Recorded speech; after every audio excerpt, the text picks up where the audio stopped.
The boots were set on the porch of the Hollister ranch just before dawn, and they were shining like something out of a memory. Silas Hollister saw them when he stepped outside with his coffee, the way he did every morning of the 6 years since his son had been buried. He always kept the boots by the door. He never wore them. He never moved them. Wyoming wind and Wyoming dust could do what they wanted to those boots.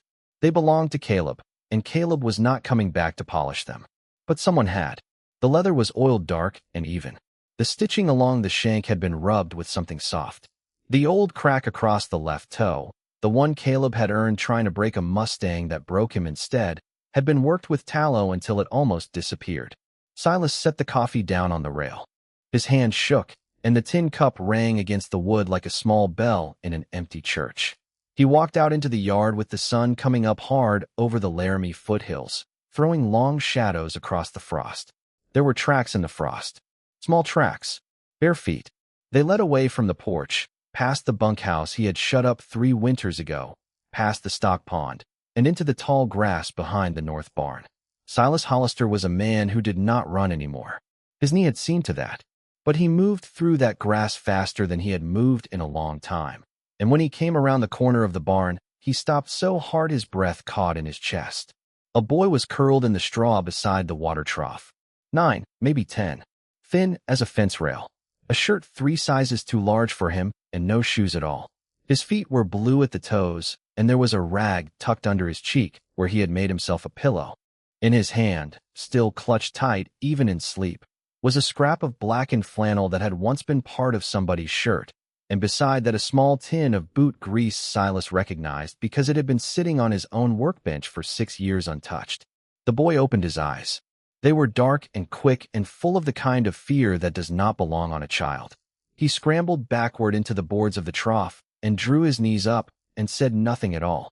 Silas set his hands out slow, the way a man sets his hands out to a colt that has never known a kind one. "Easy now," he said. "Easy. Before we go on, settle in, wherever you are tonight. Let us know in the comments where you're listening from. We love knowing who's with us at the fire. Now come sit closer, because the boy is looking up, and Silas Hollister is about to speak the first words he has spoken with any softness in 6 long years. "Who shined my dead son's old boots?" the rancher asked, and his voice cracked on the word son the way a dry board cracks when you finally step on it wrong. The boy did not answer at first. He looked at the tin in his hand as if he had forgotten it was there. Then he looked at Silas, and his mouth worked, and what came out was so quiet Silas had to bend down to catch it. "I did, sir. I didn't mean nothing bad. I only meant to say thank you." "Thank you for what, boy?" "For the bread." Silas straightened up slow. He remembered the bread. 2 nights ago, coming back from town, he had seen a small shape crouched behind the feed store, and he had, without thinking about it, without kindness even, tossed a half-loaf toward the shape and kept walking. He had done it the way a man tosses a bone to a stray, not because he cared, but because he could not stand to look. The boy had followed him home, 20 miles across cold country on bare feet. "What's your name?" Silas said.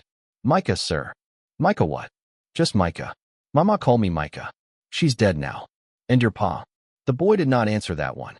He looked at the ground, and Silas Hollister, who had buried a wife and a son and a good dog inside for bitter years, understood that some questions do not need to be answered twice.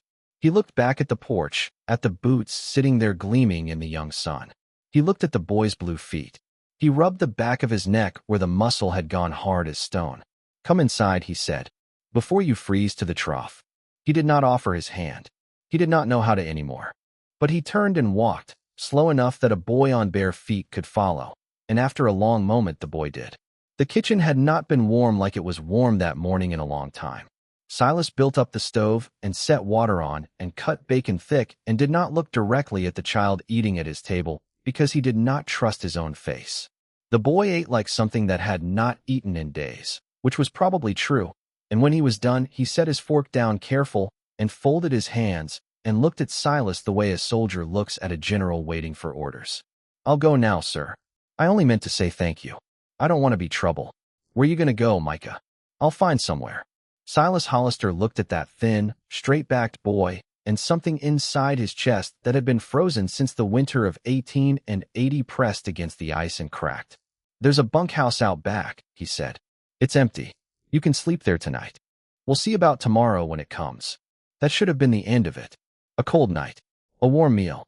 A boy sent back to whatever place had thrown him out. But the next morning the woodbox was full, and Silas had not filled it. And the morning after that the barn was swept.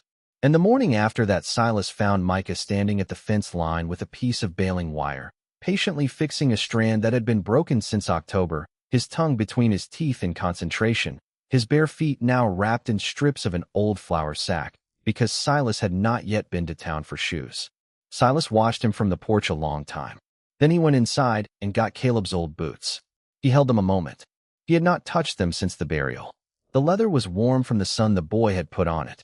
He carried them out into the yard and set them down in the grass beside Micah, and he did not say anything, because there were no words in him that could carry that weight. Micah looked at the boots. Then he looked up at Silas.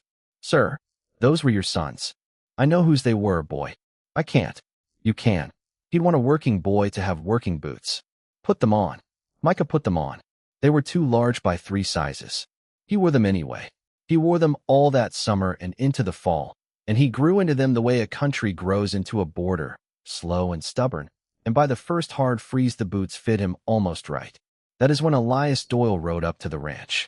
Doyle was the neighbor to the south. He owned 4,000 acres of the best water in the county, and he wanted the 1,500 that Silas Hollister owned along the creek. He had wanted it since Caleb died. He had come around every spring with an offer that got smaller every year, because he knew Silas was breaking down, and he knew the mortgage on the north pasture was coming due at the Laramie Bank in November. He was a tall, smooth-shaven man who wore a black coat, even in summer, and who spoke like a man reading a Bible verse he had memorized but did not believe. He rode up that October morning with 2 men behind him and reined in at the porch. He looked at Micah, who was carrying a bucket of milk across the yard in Caleb's old boots, and something moved behind Doyle's eyes. "Silas," he said, "didn't know you'd taken on help. Didn't ask you to know. That boy has the look of a Ridley about him." Silas did not answer. "The Ridleys had a boy," Doyle said. "Ran off after the fire that took the mother. Sheriff's been looking. Reward's been posted. $20, I believe, for return to the father." "The father," Silas said. "Judd Ridley. You know Judd." Silas knew Judd Ridley. Everyone in 3 counties knew Judd Ridley.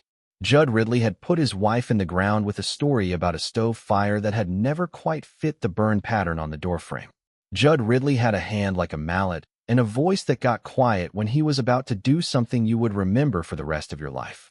Judd Ridley worked for Elias Doyle. Silas felt Micah go still behind him. He did not turn around. He did not need to. He could feel the boy's fear the way a man feels a change in the weather. "Boy's not a Ridley," Silas said. "Boy's mine. I hired him on. He's my ranch hand. He's 9 years old. I've been running short." Doyle smiled. It was not a smile that reached anywhere but the edges of his mouth. "Silas, come now. A man in your position can't afford charity.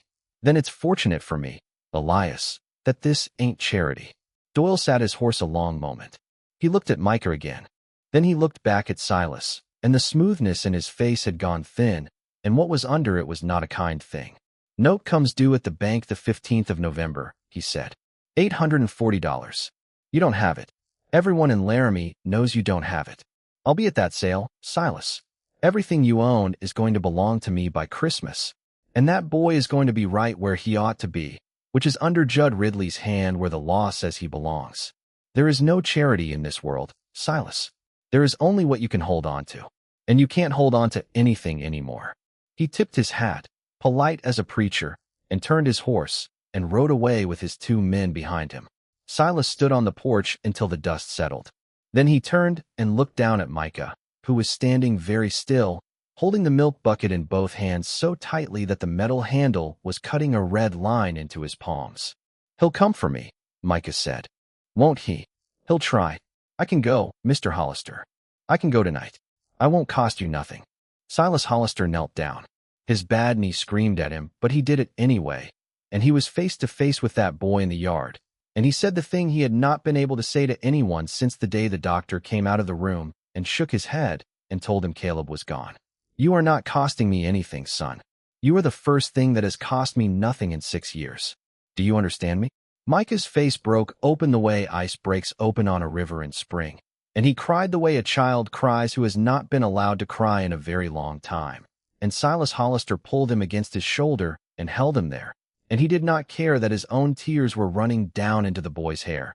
And he did not care about the note at the bank or the man in the black coat or any of it. Because for the first time since he had lowered his son into the ground, he felt something in his chest that was not grief. If this is finding you tonight, if you have ever been the one who wasn't wanted, or the one who couldn't hold on to the thing you loved most, then this story was written for you. A quiet like from you tells us to keep telling stories like this one. Now come along, because the note is coming due, and the men in the black coats are riding, and there is a small boy on a big ranch who is not going to be given up without a fight. The next 3 weeks pass the way hard weeks pass, one long day at a time. Silas rode to Laramie and to Cheyenne and to 2 banks in between, and every man he spoke to looked at his boots and his mortgage and his age and shook his head. $840 was not a fortune, but it was a fortune to a man with no cattle left to sell and a son in the ground and a reputation for stubbornness that had made him few friends when he was younger and fewer now. He came home the night of the 12th of November with nothing in his pockets but 2 crumpled dollars and a piece of hard candy for the boy. Micah met him at the barn door with the lantern. His face was pale in the lantern light, and his eyes were quiet in the way eyes get quiet when a child has been thinking too much. "You didn't get it," Micah said. "I did not." "Then he'll take it. He'll take everything. He'll try." They stood there in the yellow ring of the lantern, and the wind moved out beyond the barn and rattled something loose, and Silas felt very old and very tired. "There's a thing," Micah said. "I've been thinking on it. I don't know if it's right." "What's the thing, son?" "When I lived at the Ridley place, before my mama died, Mr. Doyle came around a lot. He and Judd talked. In the barn, mostly, where they thought I wasn't. I was a small child then. Nobody notices a small child." Silas felt the hair on his arms lift. "What did they talk about, Micah?" "Cows, mostly. Cows that belonged to other people. The Bar M brand and the Rocking H brand. Mr. Doyle would tell Judd where to be and when. And after, when the cows came back to Mr. Doyle's place, my daddy would burn the brands over. There's a shed at the back of the Ridley place, sir. Behind the spring house. There's a running iron in it and a book. Mr. Doyle keeps the book. Numbers of cows and dates, and how much he paid Judd for each one. I saw it once when Judd sent me for a hammer. I can read some. My mama taught me before she was gone. It had names in it, too. Names of men who bought the cows off Mr. Doyle after." Silas Hollister was very quiet for a long time. "Micah," he said, "is that book still there?" "It was there in September. Judd can't read, sir. He wouldn't move it. He wouldn't know to." Silas looked out into the dark toward the south, toward the Doyle place and the Ridley place beyond it. He thought about Elias Doyle in his black coat riding up on a morning 3 weeks ago, and he thought about the $20 reward that would have been paid to a poor rancher to hand a small boy back to a killer, and he thought about the 4,000 acres Doyle already owned and the 1,500 more he meant to own by Christmas. And he thought about Caleb and the boots and the thin small hand that had oiled them. "Micah," he said, "in the morning, you and me are going to ride." They left before the sun. Silas took the roan and put Micah up behind him on the cantle, and the boy held onto his coat with both fists. They did not go south, toward Doyle's. They went east, toward Cheyenne, 40 miles, and they did not stop except to water the horse. The United States Marshal for the district was a man named Thaddeus Boone, and he had known Silas Hollister for 25 years, and he had also known Caleb, and had, in fact, taught Caleb how to shoot a rifle when Caleb was about the age Micah was now. Silas walked into his office at 4 in the afternoon with a boy under his arm and told him what the boy had told him, and Marshal Boone listened without saying a word, and when Silas was done, Boone stood up and put on his hat and said, "Silas, we've been looking for that book for 6 years." They rode back with 8 men. They rode at night, and they rode careful, and they came onto the Ridley place from the north where the spring house was. Micah stayed in Cheyenne at the Marshal's own house, with the Marshal's own wife, who fed him beans and cornbread, and put him to bed under a quilt that had roses on it. Silas rode with the Marshal's posse because the Marshal had asked him to, and because he would not have missed it for the world. The shed was where Micah said it was. The book was where Micah said it was. The running iron was still warm from the last brand it had changed, which was a Bar M steer that had been sold to Elias Doyle 6 days before. Judd Ridley came out of the house with a scattergun and Marshall Boone shot the scattergun out of his hands, and Judd Ridley sat down on the ground and put his head between his knees like a man who had known this day was coming for a long, long time. Elias Doyle was arrested at his ranch at first light on the 14th of November, in his black coat, on his front porch, with a cup of coffee in his hand. He did not resist. He looked at Silas Hollister across the porch rail, and he said, "How?" "A small boy noticed you, Elias," Silas said. "Nobody notices a small boy. The sale at the bank on the 15th of November never happened." The county attorney froze Doyle's assets pending trial.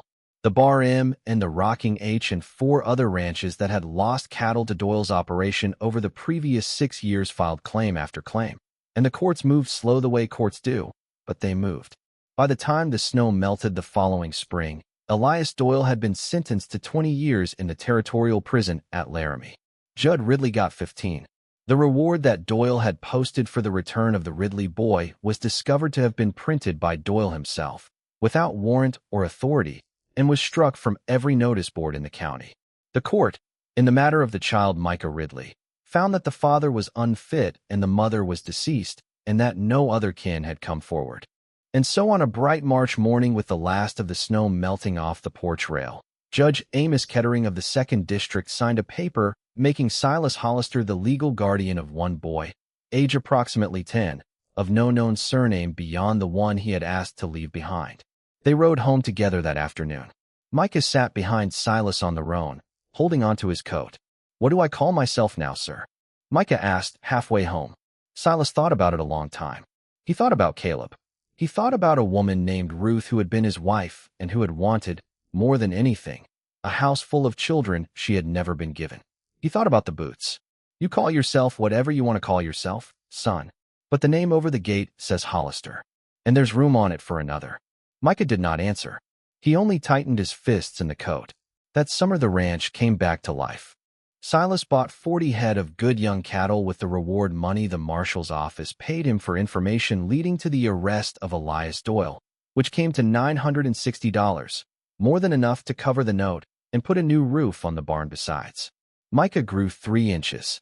His feet grew 2, and one Sunday in July, Silas took him into Laramie and bought him a pair of new boots, small and stiff and shining, and they walked out of the store, and Micah stopped on the boardwalk and looked down at them and looked up and said, "Sir, what do I do with Caleb's?"